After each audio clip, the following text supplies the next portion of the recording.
Muchas gracias, me siento muy honrado de estar acá. Cualquiera de nosotros, que ya somos como los mayores del grupo de investigadores colombianos, conoce la trayectoria de la corporación, conoce la trayectoria de la gente que trabaja en la corporación, y no solo sentimos una tremenda admiración por ellos, sino un tremendo afecto. De muchas formas han inspirado también todos ellos el trabajo de todos los que venimos un poquito detrás. De modo que me siento muy honrado aquí de estar con ustedes hoy y de celebrar 40 años de la Corporación para Investigaciones Biológicas. Yo volví a Colombia hace 30. Como que hace 30 empecé el grupo de genética de la Universidad Javeriana, que hoy es un instituto muy grande, somos como 35 personas, de modo que es muy diverso en todo su tipo de trabajo que abordamos.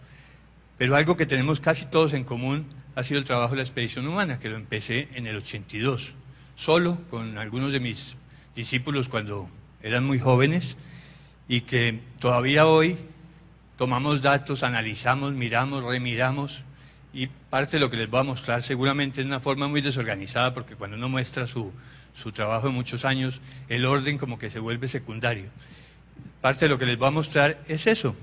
¿Qué ha pasado con la expedición humana y qué sentido tiene la expedición humana?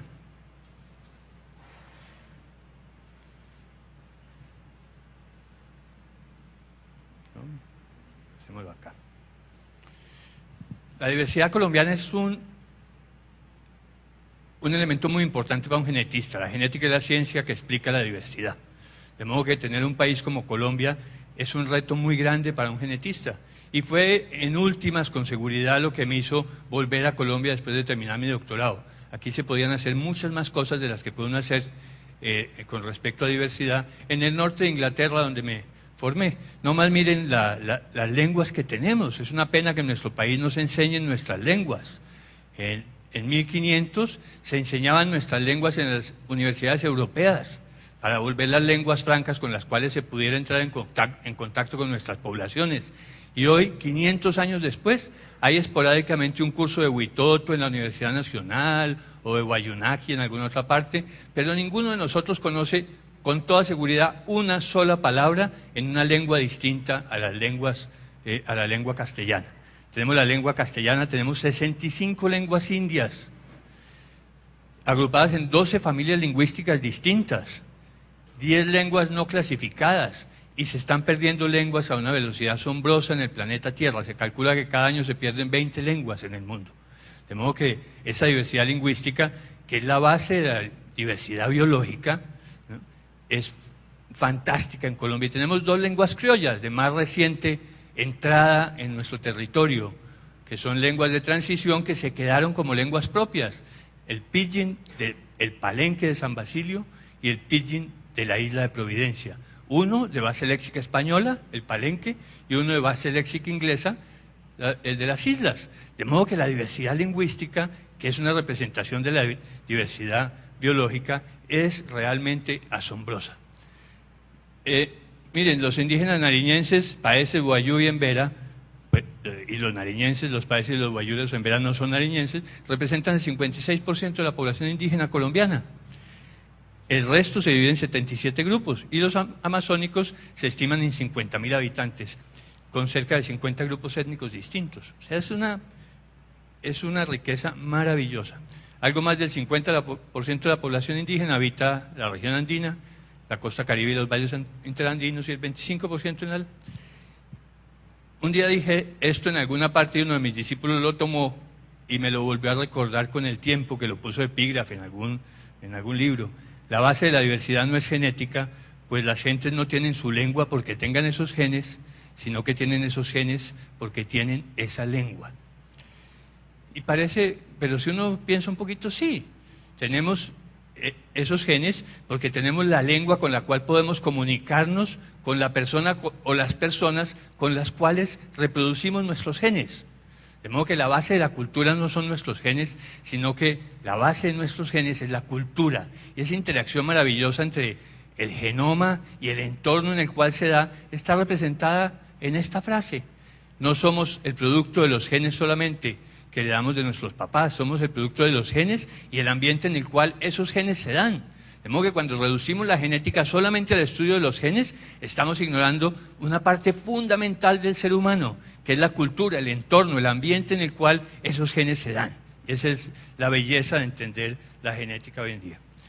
La diversidad geográfica colombiana la conocen todos ustedes. Les voy a pasar unas diapositivas tomadas por nosotros en los viajes para que se den cuenta la maravilla que tenemos de geografía. Si decimos que la cultura, el entorno es fundamental para los genes, para entender el ser humano, parte muy importante de ese entorno es el nicho ecológico en que se dan. Y la diversidad geográfica colombiana es absolutamente maravillosa.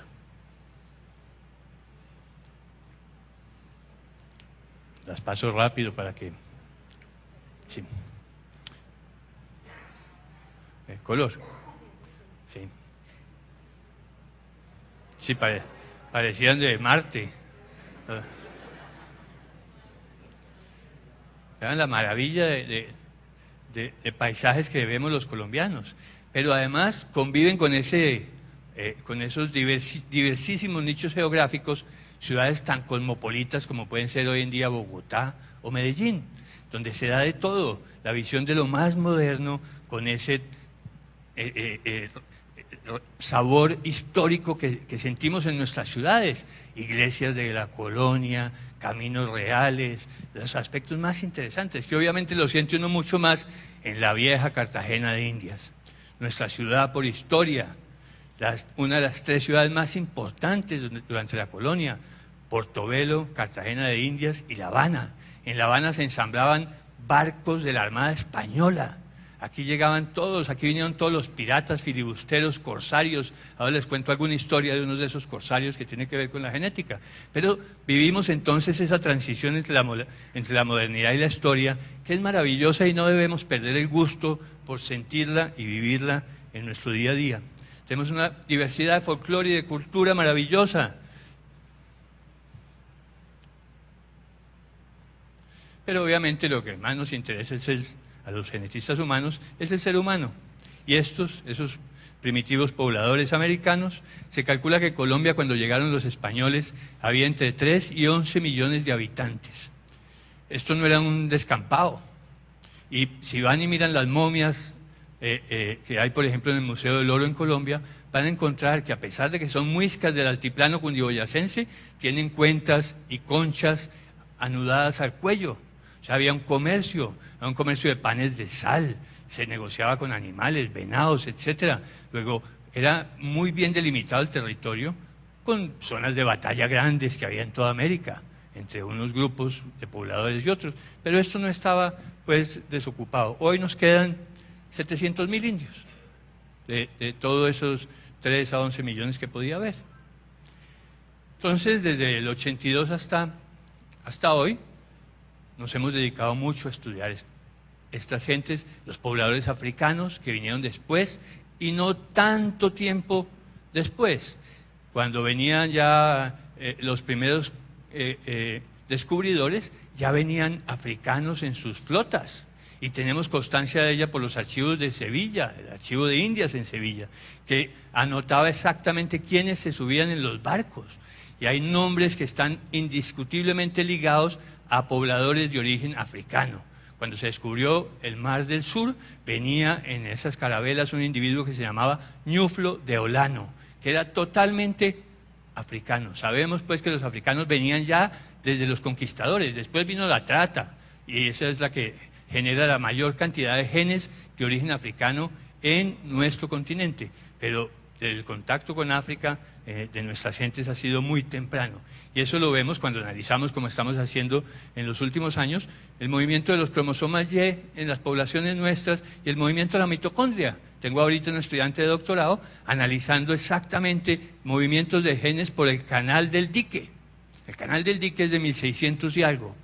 O sea que muchísima gente se movió por el canal del dique y se fueron haciendo esos pueblitos que uno ve hoy en día, Mahates y Soplavientos, ¿no? Todos hasta Calamar, se fueron bajando gentes allí y estamos analizando la presencia de hemoglobinopatías como un magnífico indicador de origen africano, los movimientos de los cromosomas Y, cromosoma X, para saber para explicar biológicamente lo que podemos ver históricamente. Sabemos que los primeros pobladores europeos llegaron solos, hombres.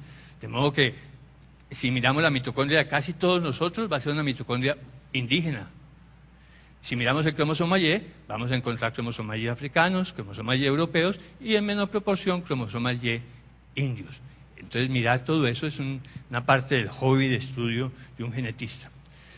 Entonces hemos hecho muchos, más de 50 viajes de trabajo, mucha parte de mi vida realmente me la he gastado metido en esos sitios y viajando en toda suerte de elementos. Y en el 92 hicimos un viaje sin parar de casi un año por toda Colombia. Este fue el viaje que hicimos. 55.000 kilómetros en las camionetas, pero además de eso mulas y barcos y aviones de la Fuerza Aérea y todo lo que ustedes se puedan imaginar, y solo una hamaca.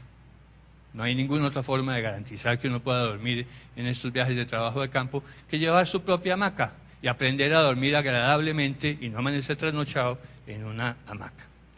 Y esta es toda la gente que tomó parte. Miren, hay oftalmólogos, arquitectos, economistas, psicólogos, lingüistas, arqueólogos, etnomusicólogos, toda suerte de gente. Abrimos una convocatoria a todas las universidades, fundamentalmente la Javeriana, pero llegó gente de todas partes.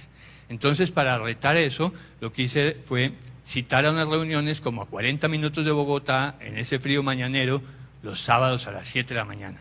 Luego solo va a esa hora, en ese frío en Bogotá, la gente que de verdad tiene mucho interés en hacer un proyecto de investigación en el marco de referencia de la expedición humana. Y como valía tanto dinero, organizamos con mi rector, que era entonces el padre Gerardo Arango, un patronato. Y le pedimos a Belisario Betancur, que ya era expresidente, que nos presidiera el patronato. Y Belisario nos ayudó a conseguir todo lo que necesitamos para movernos todo un año, 400 personas por toda Colombia, sin mayores dificultades.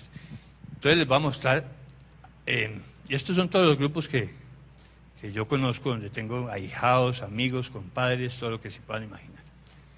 Y vean los viajes, solo para que vean la intensidad de algunos de ellos. Estas niñas que ven ahí son hoy en día la mayoría profesoras de todas las facultades de la Universidad Javeriana. Y miren la juventud que tenían entonces, ¿no? El 50% de la gente que fueron mujeres, lo cual habla sumamente bien. Es que si para uno es complicado meterse 15 días al monte para bañarse en una poceta por ahí o en un río, imagínense para una niña civilizada, es sumamente complejo, pero tenían un espíritu y unas ganas de hacer las cosas maravillosas. Y estas son las chatarras que conseguimos para andar en ellas, ¿no? Sobraban en la universidad 2 microbuses de esos del año 70 y pues lo único que hicimos fue literalmente desbararlos todo el camino y empujarlos, ¿no? Pero llegamos con todo eso, ¿no?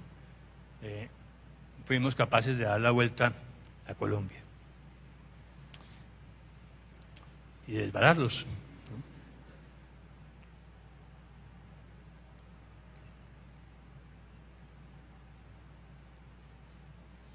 Había que cargarlos a veces porque... Y esta es la gente que se encuentra uno en esos asentamientos. Vean la diversidad de formas de vestirse, ¿no? De formas de mirar, pero sonrisas amables y francas en la gran mayoría de nuestras gentes. Niños, muchos niños. Este es en el Palenque de San Basilio.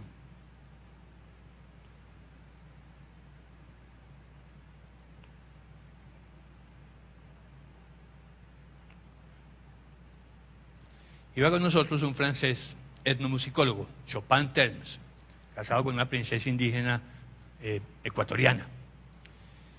Y traía todo un equipo para hacer grabaciones del tamaño de un ataúd, era esta caja, ¿no? Pesadísima, metálica, de pronto aparece por ahí ahorita. La llamábamos el ataúd, porque podíamos ahogarnos todos mientras no se dañara el equipo de Chopin, ¿no? Entonces, él llegaba a todas las comunidades, sacaba su equipo, ahí ven ustedes toda la organización, y grababa la música de estas gentes. En todas partes grabamos la música. Entonces, en el sur de Colombia, los llanos. Y vean la gente de la expedición haciendo su trabajo, los arquitectos tomando nota de todas las viviendas, los nutricionistas pesando y tallando a todas las gentes, Chopin grabando la música.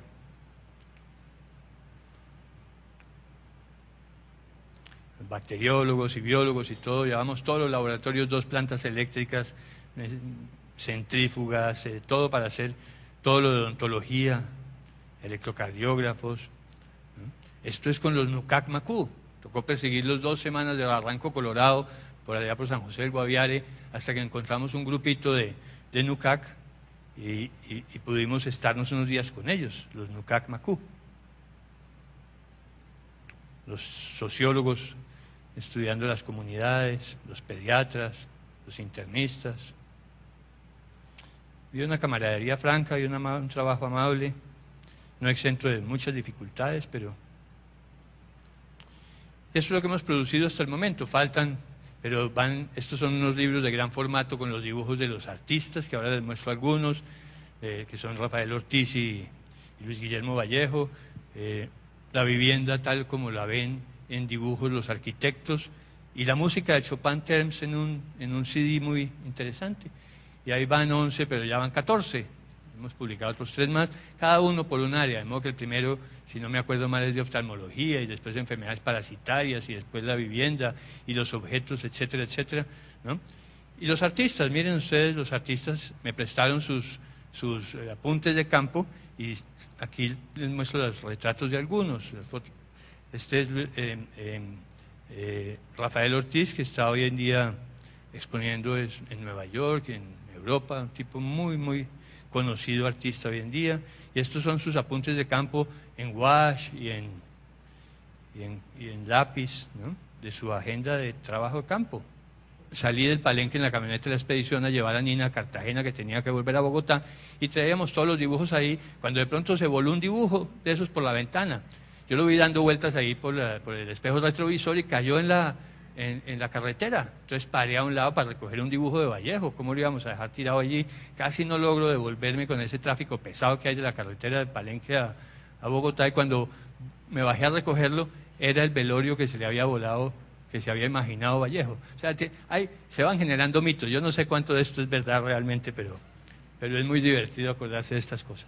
Bueno, hemos hecho todo tipo de análisis de enfermedades, de demografía. Me voy a saltar algunas de estas y les cuento algunas cosas interesantes. Todo lo que tiene que ver con el HLA, longevidad, ApoE, hemos estudiado ApoE, vean, la frecuencia de E2 es absolutamente ausente en poblaciones indígenas y más presente en todas las poblaciones africanas. Diversidad genética en todas las formas, pero el otro día saqué los datos de heterocigosidad y homocigosidad y los comparé con los datos demográficos de la expedición, con longevidad. Y miren la relación tan precisa que hay. A mayor homocigosidad en las poblaciones, menos longevidad. Algo que todos teníamos idea que era así, efectivamente, pero que yo sepa, nadie lo ha demostrado tan claramente. Y obviamente lo sabemos, Zarzario y Arhuaco son de la Sierra Nevada. Son poblaciones mucho más homogéneas que los Wayuu, porque los Wayuu, para ser Wayuu, solo se necesita que la mamá sea Wayuu. El papá puede ser de cualquier parte, y hay papás franceses, y hay papás porque hay mujeres Wayuu absolutamente preciosas. Entonces, en la medida en que es más abierta la población, más longevos son, y en la medida en que es más cerrada la población, menos longevos son sus pobladores. Hemos estudiado diabetes, la presencia o ausencia de diabetes. Nunca hemos podido encontrar diabetes en las poblaciones indígenas, a pesar de que en las poblaciones de los Estados Unidos indígenas, en la medida en que se occidentalizan, empiezan a presentar altísimos índices de diabetes. Aquí todavía no hay. 1520, Hernán Cortés llega a México y describe en los siguientes años 7 cartas de relación que llamó él al rey de España. En la segunda carta describe a Tenochtitlán, y en una parte... Estaba sentado un día en la oficina de un abogado que me hizo esperar una cantidad de tiempo, y había un libro de gran formato allí, y eran las cartas de Hernán Cortés. Entonces abrí una página y saltó a mis ojos esta frase: tenía en esta casa un cuarto en que tenía hombres y mujeres y niños blancos de su nacimiento en el rostro y cuerpo, y cabellos y cejas y pestañas. Esta es una descripción absolutamente precisa del albinismo. O sea, en 1520... ya Hernán Cortés describe el albinismo. Antes de nosotros los genetistas y hoy en día los investigadores, vinieron a América una cantidad de personas diversísimas. Yo las llamo naturalistas, pero no eran todos naturalistas. Hernán Cortés no era un naturalista, pero describía con precisión la estructura de Tenochtitlán, las gentes, sus costumbres, lo que comían, y dentro de eso nos dejaban a veces relatos de enfermedades que nos interesan a los genetistas. 1600 y un poquito, un cirujano galés que se llamaba Lionel Wafer vino a trabajar en las Islas Bermudas con uno de sus hermanos. Él era cirujano y terminó en Cartagena de Indias. Ahí conoció a William Dampier, un célebre pirata inglés. Acuérdense que los piratas tenían carta de naturaleza, o sea, los piratas eran piratas para nosotros los de origen español, pero para los ingleses no eran piratas, eran funcionarios del rey o de la reina de Inglaterra. De modo que resolvieron asaltar Santa María la Antigua del Darién en Panamá, y se embarcaron en Cartagena y se fueron a asaltar Santa María la Antigua del Darién. La asaltaron y salían con el botín otra vez a coger sus barcos cuando explotó la pólvora de alguno de los grumetes y casi le vuela la piedra al cirujano, la pierna, casi la pierde. De modo que para que no los alcanzaran, se quedó él entre los indígenas cuna y se estuvo 4 meses con ellos. A los 4 meses salió, encontró otra vez su gente, volvió a Inglaterra y escribió un libro que se llama A New Voyage to the Isthmus of America, un nuevo viaje al Istmo de América, como llamaban a Panamá.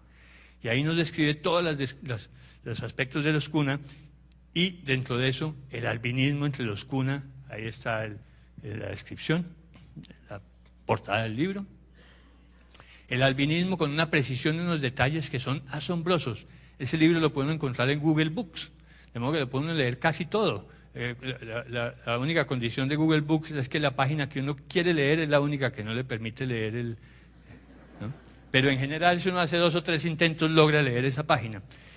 Tiene una descripción absolutamente precisa de cómo se hereda, de todo, ¿no? De cómo hijos de albinos no salían albinos, pero una belleza de historia sobre el albinismo en los indígenas cuna. En 1748, unos años después, llega el segundo jesuita a Panamá, Jacobo Walburger. Lo llamaban los indígenas el diablo vestido de negro. Y un arqueólogo muy interesante colombiano, Karl Langebeck, ha escrito un libro muy bonito con la historia de Jacobo Walburger, que es una historia simpaticísima. Él también nos deja toda una historia sobre los albinos entre los indígenas cuna. Fíjense ahí, lo propio sucede que la India entierra una criatura o la bota en el río cuando la criatura es tula. De ahí que los cuna se llaman tule también, ¿no? Porque son, tula es una garza muy blanca. En 1800 y pico hay una cantidad de avanzadas, de fuertes militares norteamericanos en las zonas de contacto con los indígenas del sur de los Estados Unidos. Y varios de esos militares, además de ser médicos militares, tenían una percepción de la diversidad extraordinaria. En estas notas de un reconocimiento militar del mayor Emory, trae también toda la historia de albinos entre las poblaciones de los Hopi, de los Sioux y de todos esos indios del sur de los Estados Unidos, lo mismo que Burke, que describe los hombres médicos de los Apaches en 1891. O sea, son observaciones de gentes tan diversas como un pirata y un coronel de la Armada de los Estados Unidos que nos sirven para contextualizar la historia de un tema tan interesante como el albinismo entre nuestras poblaciones. México desconocido, un libro de 1902 de Carl Lumholtz también trae eso, y después una señora que no tenía ninguna preparación académica, pero que le encantaba visitar los indios, Matilda Cox Stevenson, en los indígenas Zuni también describe el albinismo, y obviamente pues Archibald Garrot en 1908 le da carta de naturaleza bioquímica y lo clasifica como un error congénito del metabolismo. Y hoy sabemos muchísimo sobre la biología molecular del albinismo, pero estas descripciones son muy tempranas. En el 25 viene entre los cuna un genetista del Cold Spring Harbor Laboratory, un tipo muy conocido, George Harris, y ya hace árboles genealógicos y deja una cantidad de nuevas ideas sobre esto. Y hoy en día miren la cantidad de grupos indígenas que tienen albinismo y quiénes los han descrito y en qué años. Estos son en Norteamérica, miren los de Centroamérica y su afiliación lingüista, ¿no?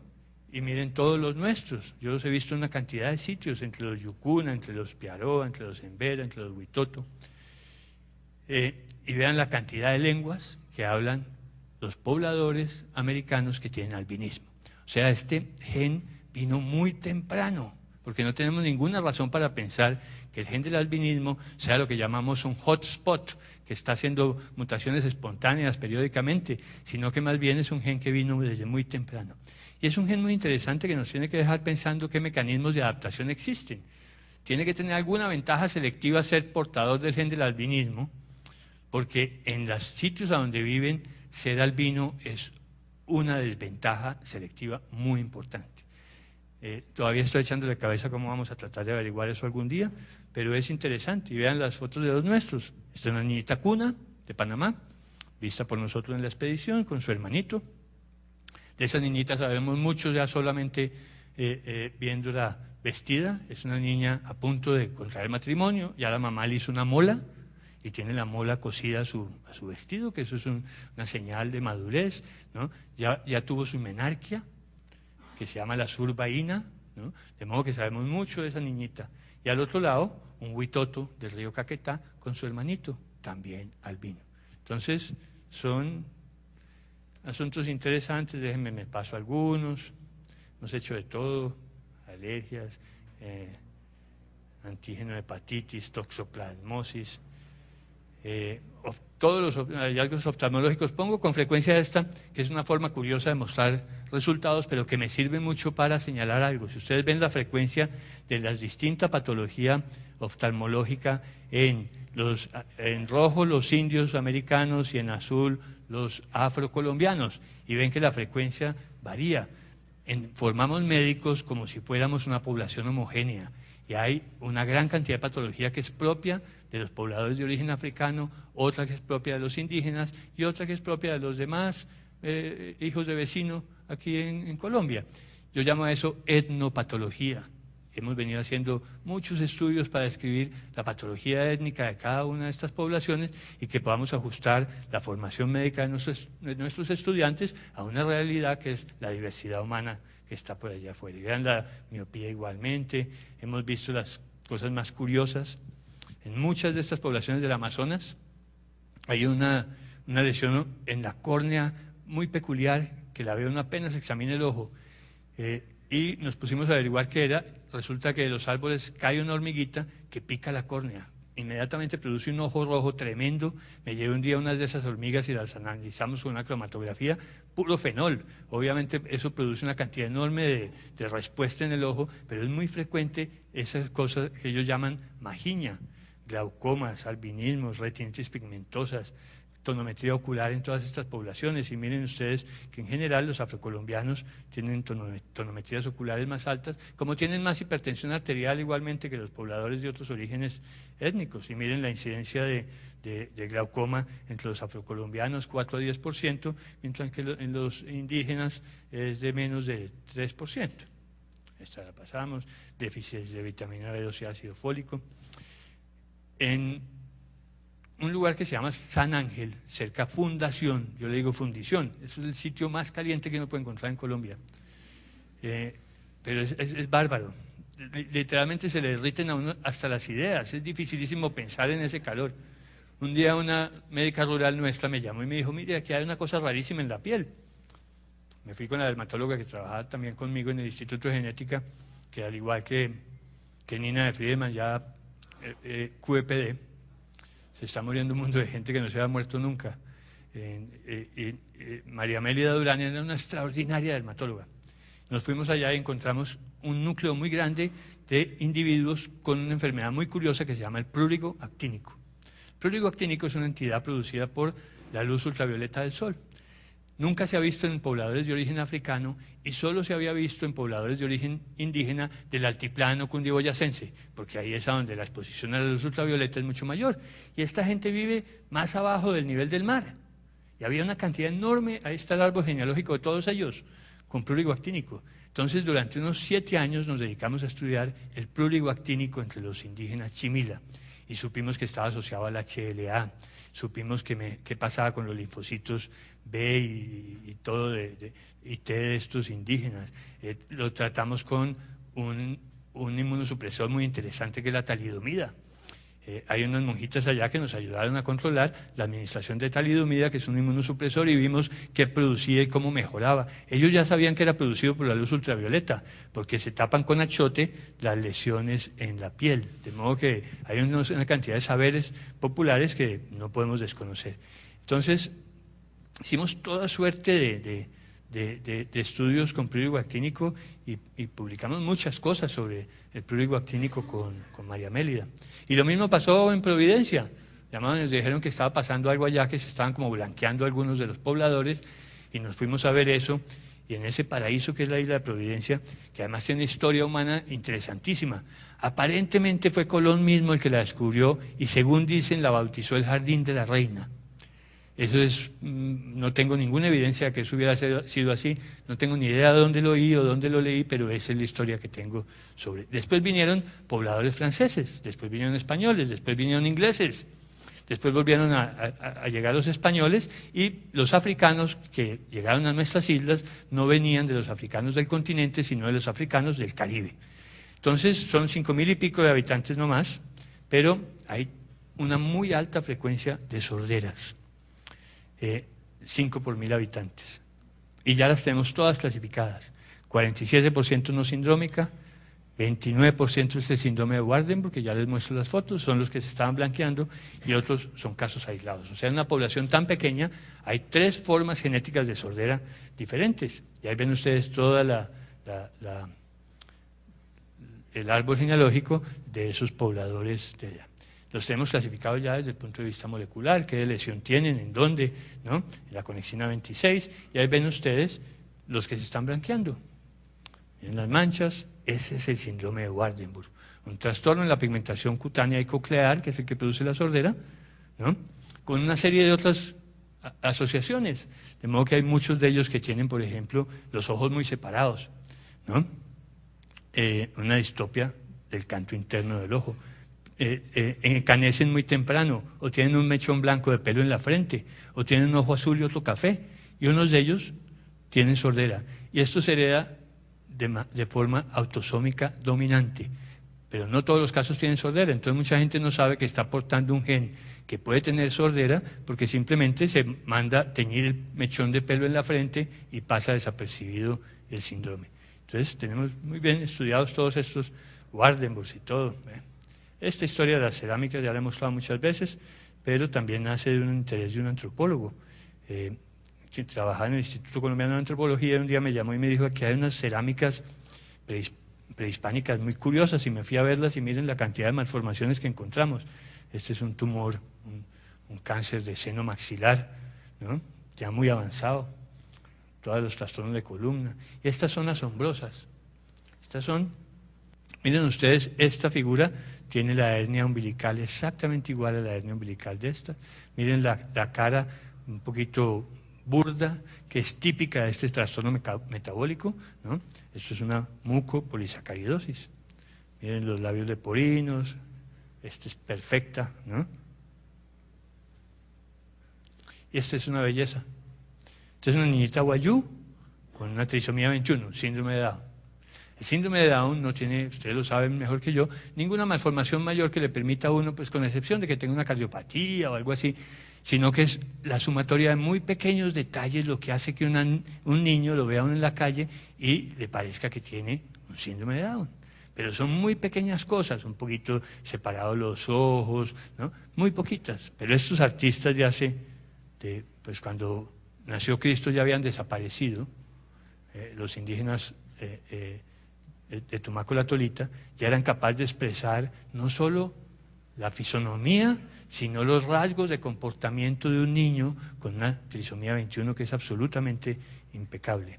Eran unos semiólogos de maravilla. Miren estos, varias figuras del mismo individuo, ¿no? Y los pacientes de hoy en día con esta otra mucopolisacaridosis. ¿no? Enfermedades que todavía vemos hoy en día y que estaban entre nuestros pobladores indígenas hace más de 2000 años. De modo que haber encontrado esta cantidad de cerámicas, después nos caminamos todos los museos de Nariño, porque estas eran Tumaco La Tolita, es entre Colombia y Ecuador, y fuimos a todos los museos del Ecuador, María Goretti, todos, miramos todas las cerámicas, y con un antropólogo norteamericano produjimos un libro muy bonito mostrando, abriendo esta ventana al mundo de lo que fue la biología de estos antiguos pobladores de nuestra América. Vean el parto.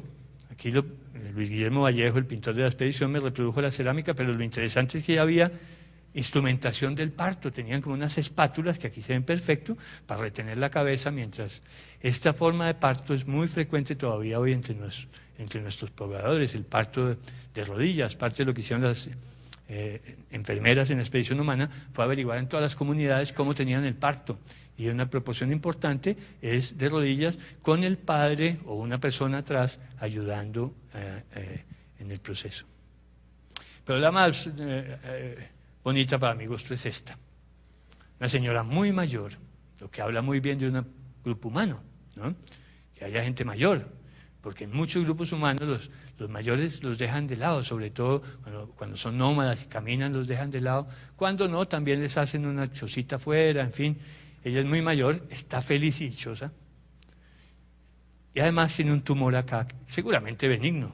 Está vestida como se visten hoy en día los indígenas del Pacífico nuestro, con simplemente una paluma, una tela amarrada a la cintura.